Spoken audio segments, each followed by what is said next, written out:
vous propose un audio aujourd'hui, parce que la vidéo n'a pas été possible. Alors, ça peut sembler un peu risqué ou osé de parler d'homéopathie sur ce genre de plateforme aujourd'hui, par les temps qui courent, dirons-nous, sur le plan médiatique, politique ou scientifique, avec tout ce qu'on peut dire, penser et critiquer de l'homéopathie aujourd'hui. Mais en fait, je vais vous inviter, que vous soyez pour ou contre, entre guillemets, parce que c'est un peu stupide ce genre de position, que vous y croyez ou pas, avec aussi des guillemets,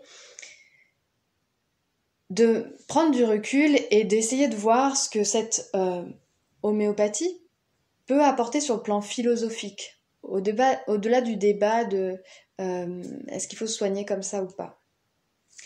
Comme on s'intéresserait à des philosophes avec lesquels on n'est pas d'accord, mais dont la pensée est quand même intrigante et questionnante et sur laquelle on a envie de réfléchir, ou à une religion à laquelle on peut ne pas adhérer, mais tout en s'intéressant et en reconnaissant qu'il y a certains principes universels qui peuvent nous inspirer.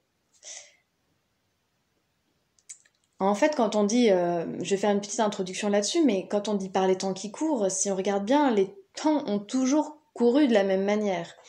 Il y a toujours eu une forme d'inquisition, quel que soit son nom, une chasse aux sorcières et des condamnations, même parfois très dures, avec des personnes brûlées sur le bûcher pour leurs idées scientifiques, qui sont quelques décennies ou siècles plus tard reconnues comme vraies.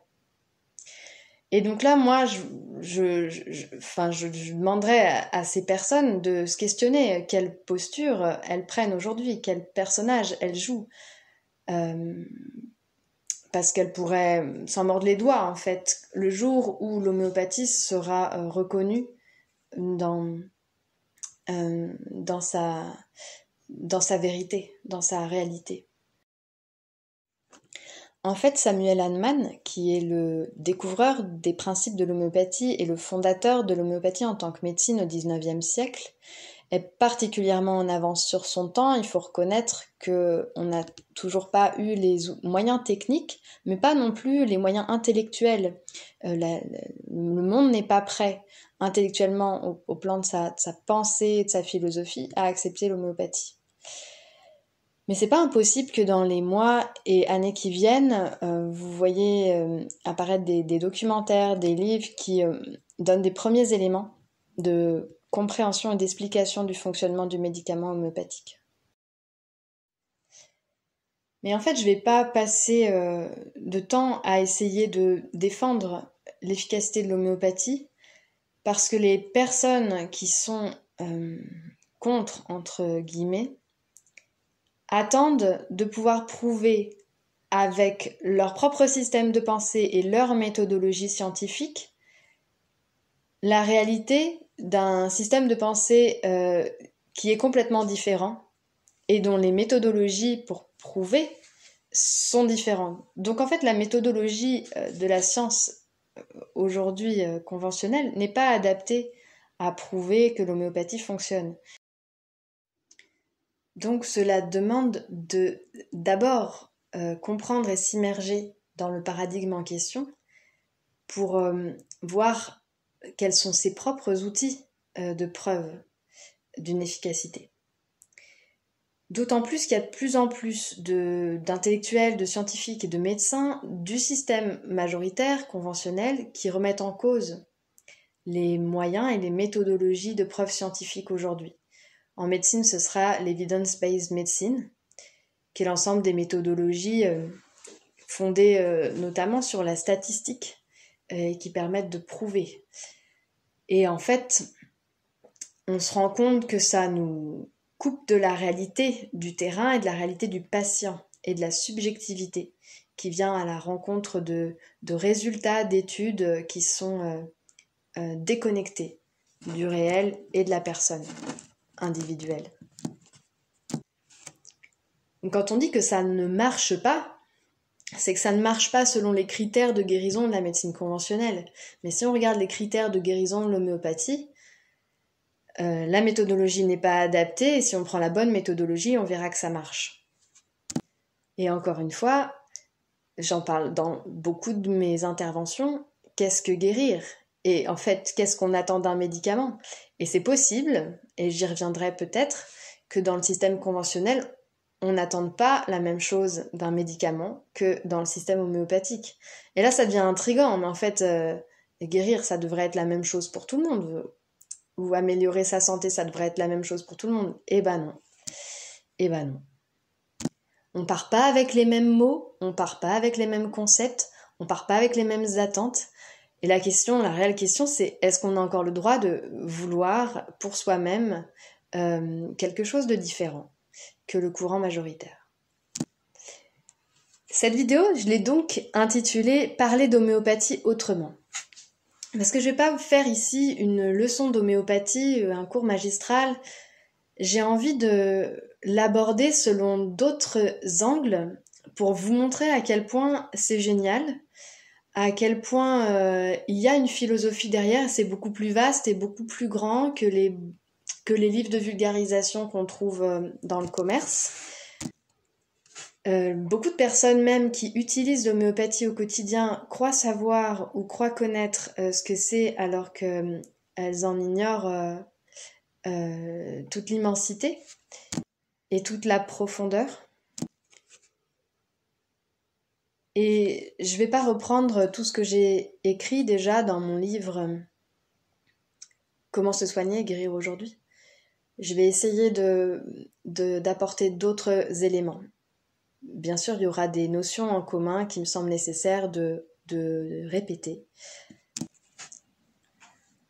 Pour moi, l'homéopathie, c'est le plus grand des eureka que la science et la médecine ont pu connaître, avec peut-être la médecine chinoise, s'il y a eu il y a fort longtemps des eureka aussi dans ce domaine-là.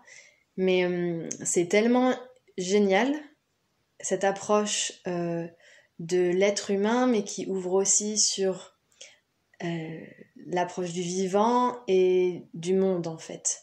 Une approche de l'univers dans son fonctionnement, et les physiciens auraient vraiment beaucoup à apprendre de l'homéopathie, et s'ils se plongeaient dans l'homéopathie, ils se régaleraient vraiment de tout ce qu'elle peut offrir sur le plan de la connaissance. L'homéopathie, elle est éprouvée au quotidien auprès des patients. On a des critères pour voir que ça marche et voir que ça marche pas. Parce que dans beaucoup de situations, il va y avoir des échecs. Et ça, on le sait en homéopathie. Mais on sait aussi repérer les échecs et en comprendre les raisons, les contourner et continuer d'avancer. Donc ça ouvre déjà des perspectives sur le traitement homéopathique, avec une idée reçue qu'on aurait comme quoi c'est long, les traitements homéopathiques. Alors en fait, c'est vrai et faux. Un remède homéopathique dans une situation aiguë, soit des angines ou des migraines ou autres, doit fonctionner très rapidement dans la journée. L'homéopathie, dans les problèmes chroniques, peut agir très vite ou pas. Et ça va dépendre de plusieurs choses, de la facilité à trouver le bon remède, du niveau d'énergie de la personne qui va le recevoir, et du nombre de strates énergétiques, comme on pourrait les appeler, qui vont devoir être prises en charge pour dénouer le problème. Ces strates énergétiques, elles sont composées de traumatismes, d'émotions, de blocages mentaux et de pollution aussi, qu'elles soient médicamenteuses ou environnementales, et on en a de plus en plus. Donc on doit faire usage de plus en plus de stratégies ou d'outils, de techniques différentes pour parfois zigzaguer entre les remèdes pour petit à petit restaurer l'état de santé. Donc même en homéopathie uniciste, qui est l'homéopathie classique, orthodoxe, homéopathie hahnemannienne aussi, on peut l'appeler comme ça, qui n'utilise qu'un seul remède à la fois, n'utilise pas un remède pour toute la vie forcément. Il va y avoir simplement un remède à la fois et une progression petit à petit avec une succession de remèdes. Donc l'homéopathie, c'est bien plus que trouver un remède à une maladie. Qu'est-ce que vous me donneriez pour ça? C'est bien plus aussi que de donner un remède à une personne. C'est plutôt une personne qui va correspondre à une succession de remèdes bien adaptés dans une certaine chronologie pour dénouer toutes ces strates énergétiques et les réharmoniser. Qu'est-ce que c'est un remède homéopathique? C'est une substance minérale, végétale, animale ou issue de sécrétions corporelles, par exemple, qui va être diluée et dynamisée, c'est-à-dire agitée, d'une manière très précise, et rediluée et redynamisée, etc., pour obtenir des dilutions de plus en plus grandes et des puissances de plus en plus grandes. Et Hahnemann disait que le médicament contient donc la maladie artificielle et inflige au malade une maladie artificielle qui vient suspendre la maladie naturelle. Et on donne le remède qui est capable de produire une maladie identique à celle du malade. Sauf qu'en le donnant de manière diluée et dynamisée, on inverse le processus vers la guérison. Alors moi, j'aime pas trop cette expression de maladie artificielle. Je préfère dire que le remède vient apporter l'information équivalente à l'information exprimée par le malade. Et cette information est une information de réharmonisation ou de réaccordage. C'est comme si la personne, c'est comme si nous avions en nous une musique avec une partition, plusieurs instruments qui jouent ensemble, et quand tout est accordé et harmonieux, tout va bien. Et puis s'il y a un instrument qui joue pas sa partition ou qui est désaccordé, ça sonne faux et ça part dans tous les sens. Et le remède vient comme réharmoniser ça, réaccorder. C'est vraiment comme ça que je le perçois et qu'on est plusieurs à le percevoir. Et cette musique, ce chant personnel est exprimé par la force vitale à travers des symptômes physiques, émotionnels, mentaux, spirituels. Et ça s'exprime même au-delà dans toute la vie qu'on mène, dans tous les événements de notre vie qui sont le reflet de nous-mêmes. Donc j'ai mentionné 2 principes de l'homéopathie sur lesquels je reviens pas parce qu'ils sont dans tous les livres, c'est la similitude et l'infinitésimalité, le fait de réduire une substance à son expression infinitésimale en diluant et en dynamisant. Et j'en viens au 3e principe qui est celui de la totalité de symptômes et la totalité de l'histoire de la personne. Quand on essaye de comprendre ce qui se passe dans une personne, on essaye de comprendre la totalité. C'est très différent de la somme des symptômes. On ne fait pas une addition de symptômes pour trouver un remède. On essaye de comprendre la partition, la musique qui se joue dans toute sa complexité. Et la complexité, c'est que le tout de la personne est différent de la somme des caractéristiques qu'elle exprime. C'est une entité autre créée par l'ensemble des parties, créée par l'ensemble des symptômes et des expressions. Et la complexité, elle ne peut pas être appréhendée en regardant simplement les parties les unes à côté des autres, donc les symptômes ou les maladies qu'on a eues dans la vie. On essaye d'en faire une synthèse et d'en sentir l'expression supérieure, englobante de tout ça. Et le corps s'exprime selon un plan un peu fractal, j'ai le sentiment. C'est-à-dire que la maladie, elle affecte la force vitale. donc la totalité de l'être, mais elle va s'exprimer localement en fait, par certains endroits, que ce soit physique, localement sur la peau, localement dans la gorge, localement dans une articulation, ou localement localisé dans les émotions, localement dans le mental par certaines pensées, etc. Ça reste des endroits de la personne. Et cette expression de la totalité va s'exprimer dans chacun des symptômes. C'est ce qu'on appelle une fractale en fait. On retrouve la totalité dans le problème de gorge, le problème articulaire, dans cette émotion, dans cette pensée du mental, etc. Donc le général, l'ensemble des symptômes généraux de la personne est reflété dans sa totalité au cœur du symptôme local. Et c'est comme ça qu'on peut arriver au remède en examinant juste une partie. On peut rejoindre la totalité, à condition de vraiment avoir une histoire précise de la personne, de l'interroger dans toutes ses dimensions pour ne pas omettre un élément. Alors que fait l'homéopathe en fait quand il interroge une personne et quand il pose des questions? Il essaye d'établir l'histoire de la maladie, qu'on appelle aussi l'anamnèse, l'histoire de la personne, pour relier les éléments entre eux.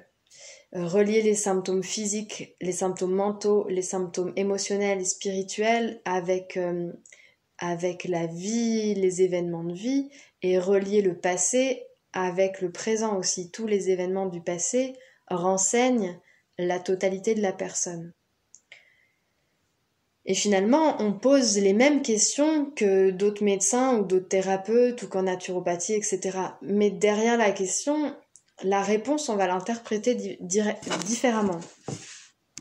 Elle va pas nous donner les mêmes renseignements, bizarrement, que si un naturopathe posait la même question, et lui, il va tirer d'autres renseignements et accéder à sa propre compréhension de la personne. Dans tous les cas, toutes les questions sont tendues vers la recherche du remède qui va soigner la personne et non pas de la compréhension de comment cette maladie est arrivée, par quel germe, par quel mécanisme. On n'essaie pas de comprendre le mécanisme physiologique de la physiologie conventionnelle, mais le mécanisme physiologique homéopathique et donc le remède. En homéopathie, la maladie et son remède ont le même nom. C'est le nom du remède, qui est l'expression de la force vitale à ce moment-là. Ça me rappelle une phrase qu'on a dans la permaculture, en fait, qui dit que le problème est la solution. C'est vraiment, vraiment ça en homéopathie.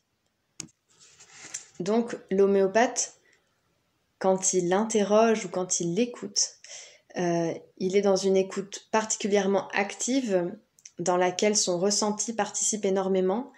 Il essaie de ressentir comment il se sent en miroir de la personne, comment il ressent l'énergie de la personne en lui. Et il écoute des subtilités dans les réponses et dans le langage non verbal, dans l'attitude, qui participe aussi de l'énergie de la personne et donc de son expression de force vitale. Et puis, il relie et il totalise l'ensemble des données pour en comprendre le chant, la musique générale.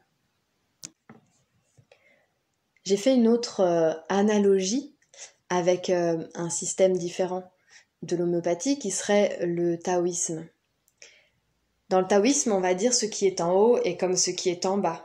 Ce qui est dans l'infiniment petit est comme ce qui est dans l'infiniment grand. Il y a cette notion aussi de fractal. On va dire que ce qui est dans un extrême est aussi dans l'autre. Et une chose et son contraire est aussi vrai. Ce que je veux dire par là, c'est que ce qui s'exprime de manière très forte chez une personne des grandes peurs ou des grandes incapacités ou carences, ça veut dire qu'il a le potentiel que ces peurs ou ces carences s'expriment de manière inverse dans leur expression plus puissante et plus harmonieuse. Quand on est neutre à propos d'un thème ou d'un sujet, il y a peu de chances que voilà, ça va rester neutre en fait. On va rester neutre sur ce sujet-là, c'est que notre personnalité n'est pas encline à explorer cette dimension-là de la vie, ce sujet, cette discipline. Mais par contre, quand on n'est pas neutre à propos de quelque chose, soit qu'on l'exprime de manière très efficace, très géniale, ou qu'on l'exprime de manière déficitaire, eh bien, on est capable de passer, c'est qu'on est capable de passer de l'un à l'autre.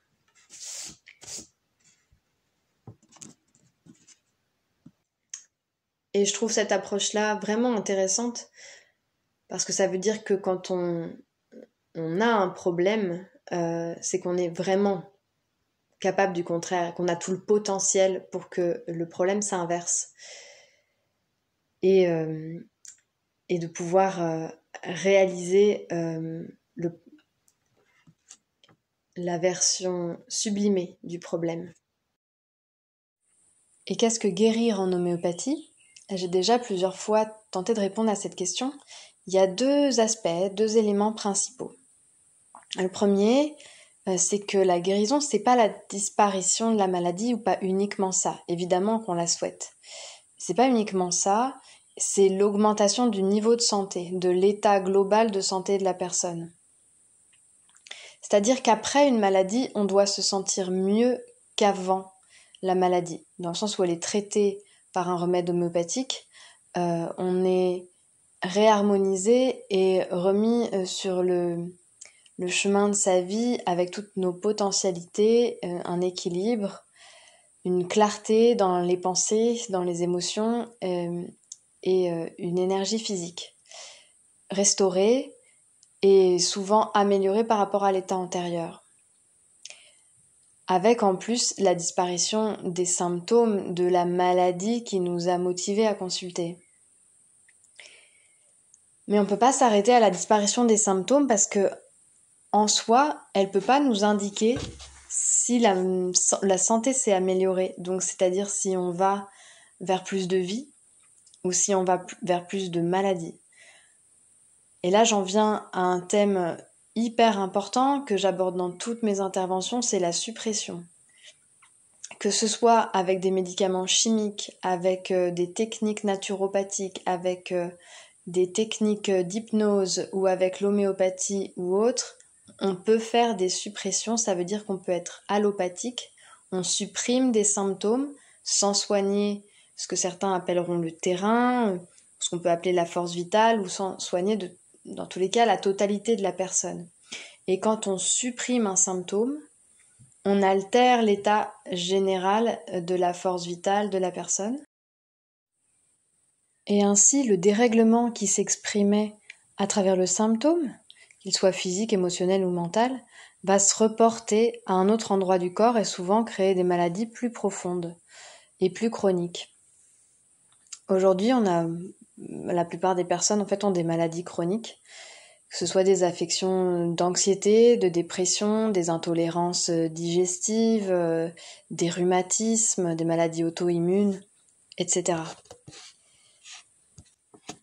Et on se rend compte que par le passé, il y a eu beaucoup de suppression. On a supprimé des verrues par des traitements locaux, externes, des eczémas, on a pris des médicaments, ou alors il y a eu plein d'autres pratiques thérapeutiques que souvent on pense anodines et qui sont très efficaces. De fait, ça fait disparaître le problème, sauf que ça ne traite pas la totalité, donc la racine du problème part s'exprimer ailleurs.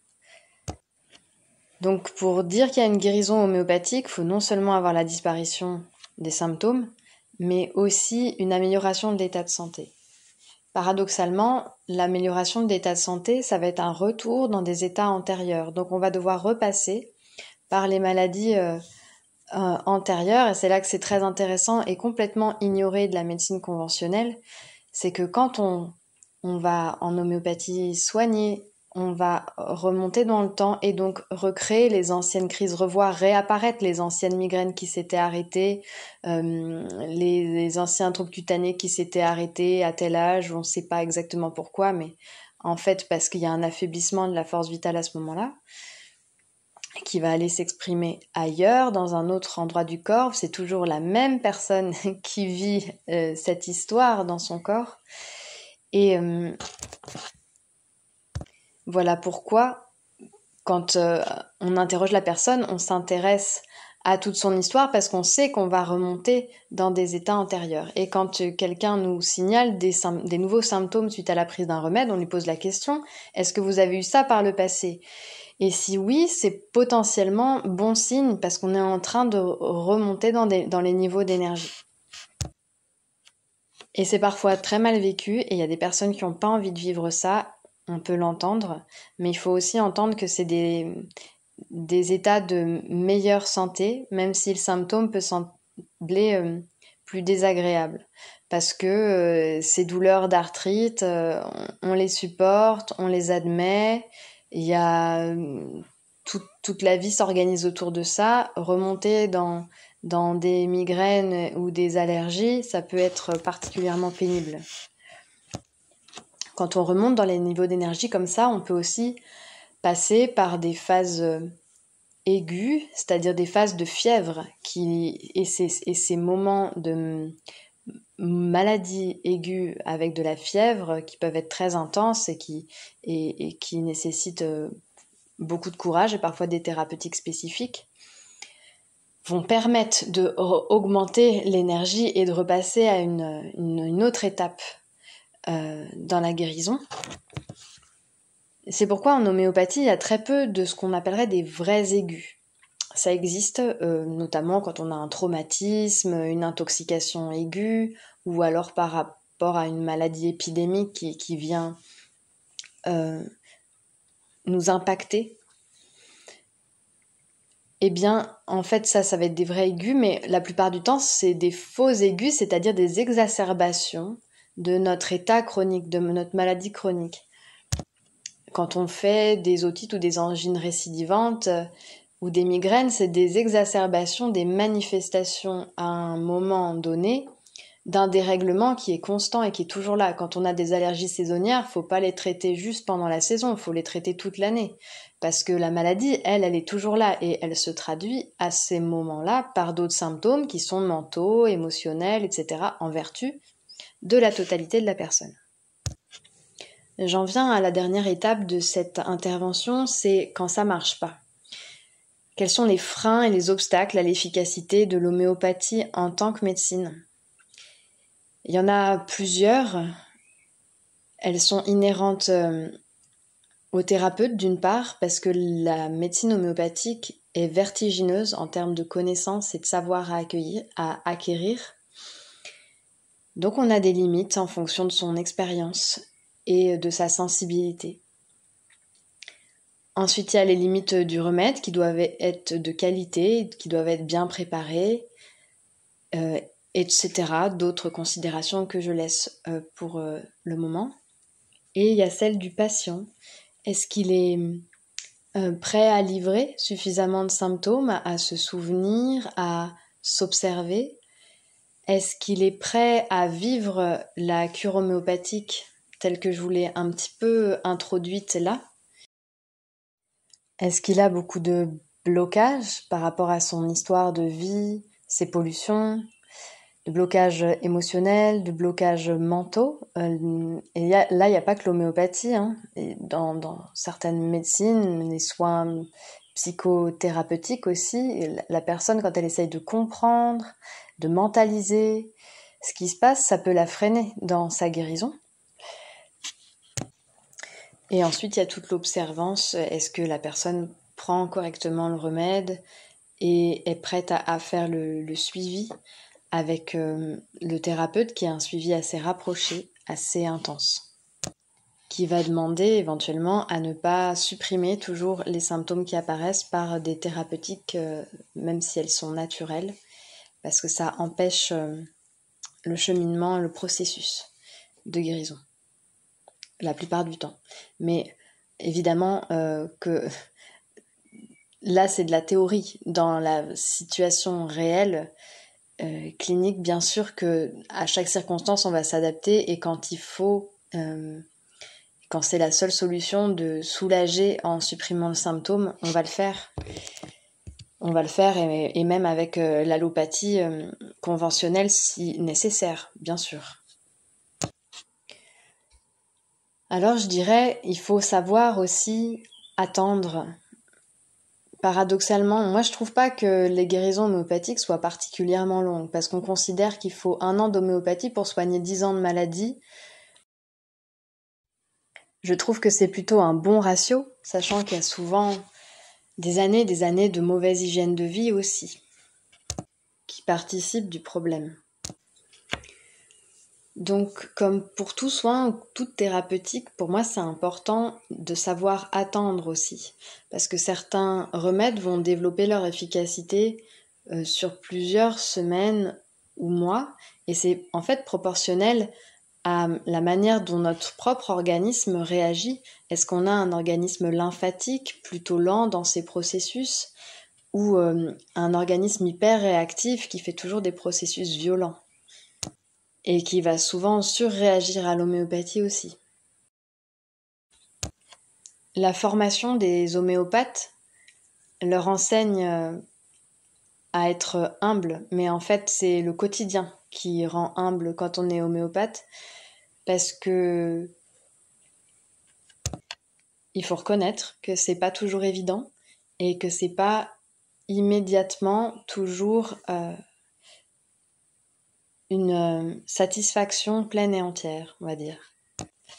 Par contre, le travail de l'homéopathe, qui est passionné et convaincu que sa médecine fonctionne parce qu'il la voit fonctionner de manière irrévocable, en fait, de manière extraordinaire, avec des résultats sur certaines maladies où la médecine n'arrivait à apporter aucune amélioration et condamnait la personne à des médicaments à vie ou à un problème à vie.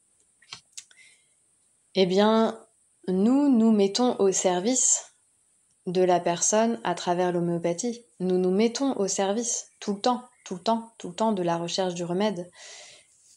Voilà, on vient me voir, je cherche. Et quelque part, ça s'arrête là. Parce qu'on sait toute la générosité et le bénéfice que la personne peut retirer le jour où on trouve le remède le plus homéopathique possible.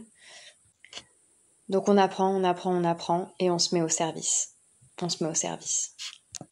Et ça s'arrête jamais.